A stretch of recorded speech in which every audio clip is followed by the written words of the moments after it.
Although poverty is a global issue, some countries have been affected more than others, such as Indonesia.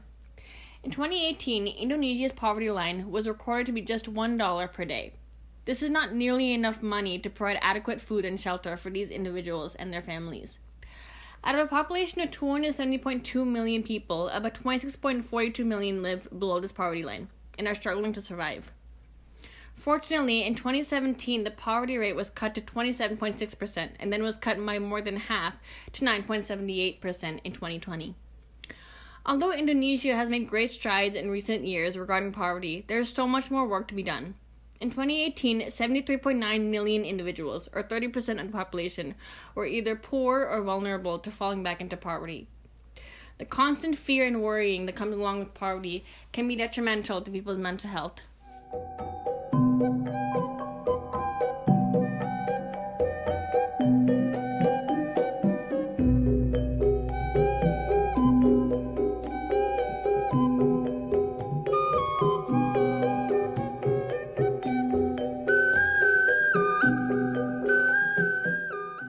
In Indonesia, at least one major natural disaster, such as earthquakes, tsunamis, and volcanic eruptions, has occurred every month since the December 2004 tsunami, one of the most significant natural disasters in history. Over 100,000 people were killed immediately, with hundreds left injured and homeless. Due to Indonesia's unfortunate geographical placement, they are prone to natural disasters. Some researchers have averaged out a 6-month mental health recovery period after natural disasters. For Indonesians, there is no recovery period. The constant natural turmoil creates a vast majority of homelessness and poverty.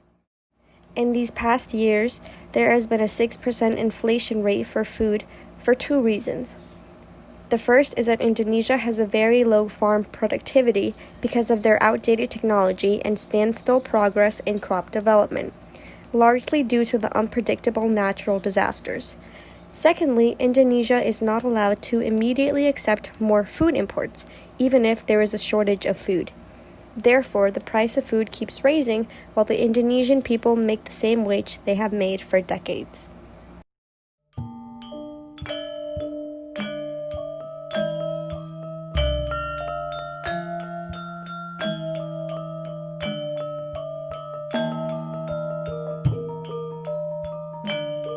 Poverty remains to be a devastating and tremendous issue in Indonesia, and millions of lives are being impacted by poverty in Indonesia every day.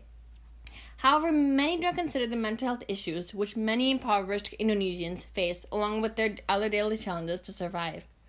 Quite a few peer-reviewed studies within the past few years have demonstrated a negative association between income equality and mental health. This means that the lower the income equality is in a specific country, the more likely that mental health issues will continue to increase. A few standard behaviors which have been characterized by poor social status in Indonesia through various studies include excessive drinking, excessive smoking, and an increase in sedentary behaviors. This means that Indonesians are more likely to self-medicate themselves when they experience mental health issues, and that perhaps a majority of impoverished Indonesians experience depression.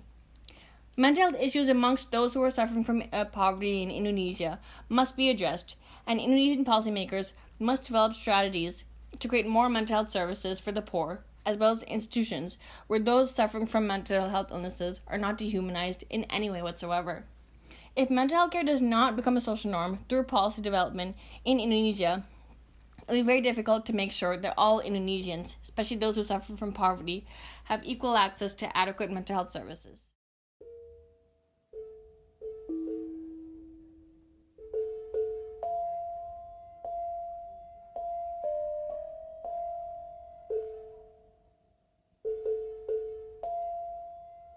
Concerning poverty and mental health, we should not neglect the differing effects for men versus women. In a 2014 study that looked at the psychological impact of migration within Indonesia, which led to living in poverty for most migrants, there was a key difference related to gender. The women were more likely to internalize and ruminate on their economic stress, eventually leading them to display depressive symptoms. On the other hand, men were more likely to externalize, most especially by engaging in smoking higher amounts of cigarettes. The findings from this study reflect the larger trends throughout impoverished Indonesians, where the women are more likely to suffer from depression while the men are more likely to engage in substance abuse.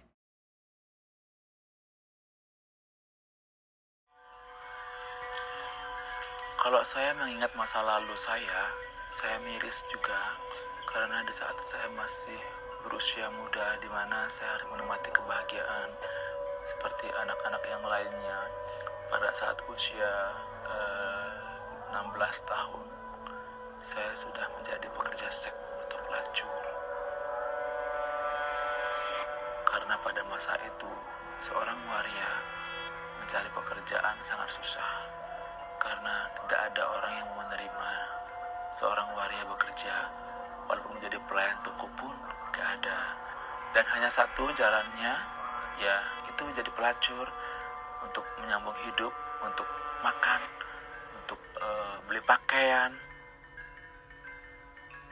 Dan saya putus sekolah pada saat itu karena keluarga kami jadi keluarga yang tidak terlalu memperhatikan satu sama lain.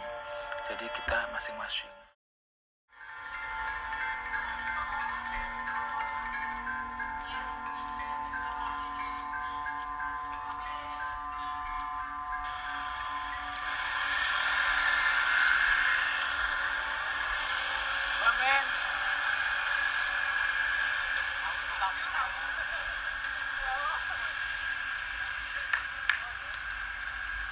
Halo.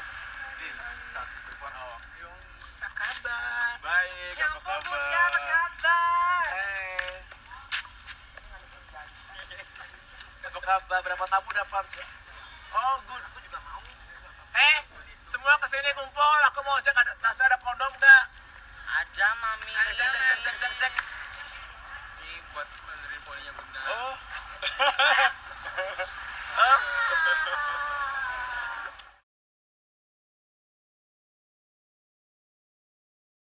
Along the lines of gender, let's take a look at a region of Indonesia in South Sulawesi where a group named the Bugis live. Here, the native language has 5 different words to represent their accepted combinations of sex, gender, and sexuality. First, we have the Makunrai, representing cisgender women, and Orani, representing cisgender men. Kalalai represent transgender men, and Kalabai represent transgender women. Finally, Bisu are transgender priests. While Indonesia as a whole does not have any anti-LGBT policies, the rest of the nation is not as accepting as the Bugis.